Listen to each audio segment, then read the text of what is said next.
जय जय श्री राम। धर्म दर्शन कक्षा में उपस्थित सभी साधक भाई बहनों, माताओं, बहनों और युवा साथियों का मैं हृदय से हार्दिक स्वागत करता हूं। पिछली 3 कक्षाओं में हमने जाना कि चित्त वृत्तियों का निरोध कैसे होता है, अभ्यास क्या है और अभ्यास सफल कब होता है। लेकिन अब एक अत्यंत महत्वपूर्ण प्रश्न सामने आता है। यदि केवल अभ्यास ही पर्याप्त होता तो संसार का हर मेहनती व्यक्ति योगी बन गया होता। लेकिन ऐसा नहीं है। क्यों? क्योंकि मन को स्थिर करने के लिए केवल अभ्यास नहीं, वैराग्य भी आवश्यक है। और यही सबसे बड़ा भ्रम शुरू होता है। आज यदि किसी से पूछिए वैराग्य क्या है, तो अधिकांश लोग कहेंगे घर छोड़ देना, परिवार छोड़ देना, धन छोड़ देना, जंगल चले जाना, भगवा वस्त्र पहन लेना। लेकिन क्या वास्तव में महर्षि पतंजलि यही कहते हैं? आइए आज स्वयं योग सूत्र से उत्तर जानते हैं। 15वां योग सूत्र है, दृष्टानुश्रविक विषय वितृष्णस्य वशीकार संज्ञा वैराग्यम। पदच्छेद करते हैं। दृष्ट, जो प्रत्यक्ष दिखाई देने वाले विषय हैं। अनुश्रविक, जिनका शास्त्रों में वर्णन सुनने को मिलता है, जैसे स्वर्गीय सुख आदि। विषय, इंद्रियों के भोग। वितृष्णस्य, जिसकी तृष्णा समाप्त हो गई हो। वशीकार संज्ञा, जिसने अपने मन को वश में कर लिया हो। वैराग्यम, यही वैराग्य है। इसका अर्थ है, जो व्यक्ति इस लोक और परलोक के सभी भोगों के प्रति तृष्णा से मुक्त होकर अपने मन को वश में कर लेता है, उसी अवस्था को वैराग्य कहते हैं। ध्यान दीजिए, महर्षि पतंजलि ने यह नहीं कहा भोग छोड़ दो। उन्होंने कहा भोगों की तृष्णा छोड़ दो। यही पूरा अंतर है। यदि आपके पास मोबाइल है तो क्या आप आसक्त हैं? नहीं। यदि आपके पास धन है तो क्या आप वैराग्यहीन हैं? नहीं। यदि आपका परिवार है तो क्या आप योगी नहीं बन सकते?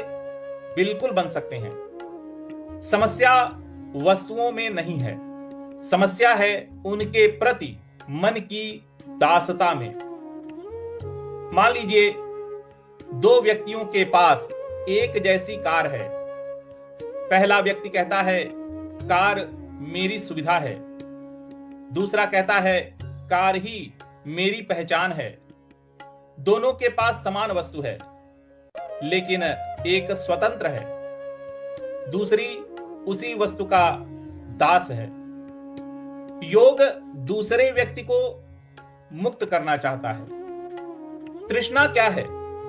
भूख लगी, भोजन किया, ये आवश्यकता है। भोजन हो गया, फिर भी स्वाद के पीछे भागते रहना, यह तृष्णा है। धन कमाना आवश्यकता हो सकती है, लेकिन धन ही जीवन का लक्ष्य बन जाए, यह तृष्णा है। सम्मान मिलना अच्छा है, लेकिन सम्मान न मिले तो भीतर अशांति फैल जाए, यह तृष्णा है। योग तृष्णा से मुक्ति सिखाता है। देखिए, भगवान ने कमल को बहुत सुंदर प्रतीक बनाया है। कमल पानी में रहता है, उसी जल से पोषण लेता है, लेकिन जल उसकी पंखुड़ियों से नहीं चिपकता। योगी भी संसार में रहता है, परिवार में रहता है, कार्य करता है, धन कमाता है, कर्तव्य निभाता है, लेकिन संसार उसके मन से चिपक नहीं पाता। यही वैराग्य है। भारतीय परंपरा में यदि किसी गृहस्थ वैरागी का नाम लिया जाए तो सबसे पहले स्मरण होता है मिथिला के महाराज जनक। वे राजा थे, विशाल राज्य था, महल था, सैनिक थे, वैभव था, फिर भी उन्हें विदेह कहा गया। क्यों? क्योंकि वे राज्य के स्वामी थे। राज्य उनके मन का स्वामी नहीं था, और यही वैराग्य है।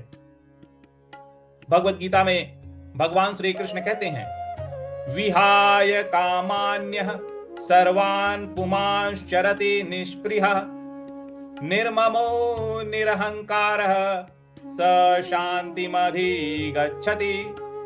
अर्थात जो व्यक्ति स्पृहा, ममता और अहंकार से मुक्त होकर जीवन जीता है वही वास्तविक शांति प्राप्त करता है। ध्यान दीजिए, श्री कृष्ण ने संसार छोड़ने की बात नहीं कही है, उन्होंने स्पृहा छोड़ने की बात कही है। आज मोबाइल बजता है, हम तुरंत उठाते हैं। नोटिफिकेशन आता है, मन बेचैन हो जाता है।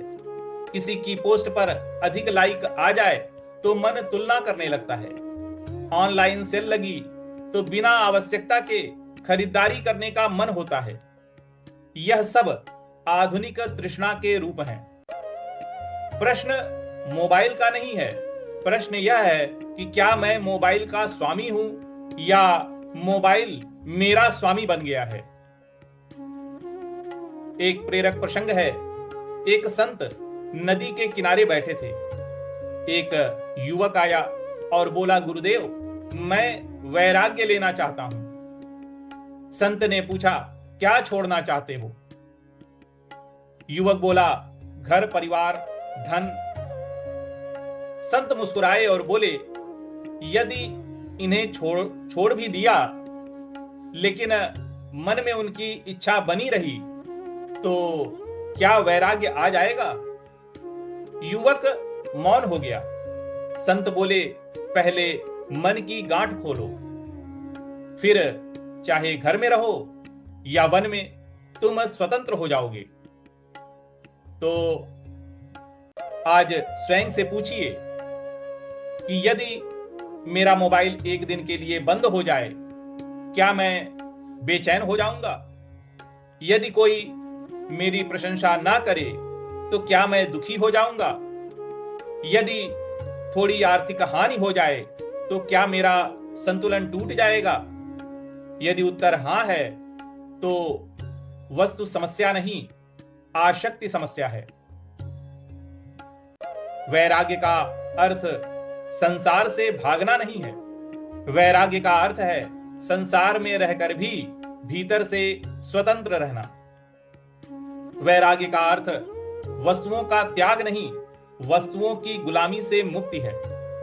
और जब मन किसी वस्तु का दास नहीं रहता, तभी वह भगवान की ओर सहजता से मुड़ता है। तो आज हमने जाना वैराग्य क्या है, क्या नहीं है, तृष्णा और आवश्यकता में क्या अंतर है, गृहस्थ भी वैरागी कैसे हो सकता है, और क्यों महर्षि पतंजलि वस्तुओं का नहीं बल्कि तृष्णा का त्याग सिखाते हैं।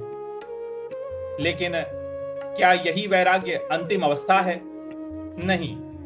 महर्षि पतंजलि अगले सूत्र में बताएंगे, इससे भी ऊंचा एक वैराग्य है, उसे कहते हैं पर वैराग्य।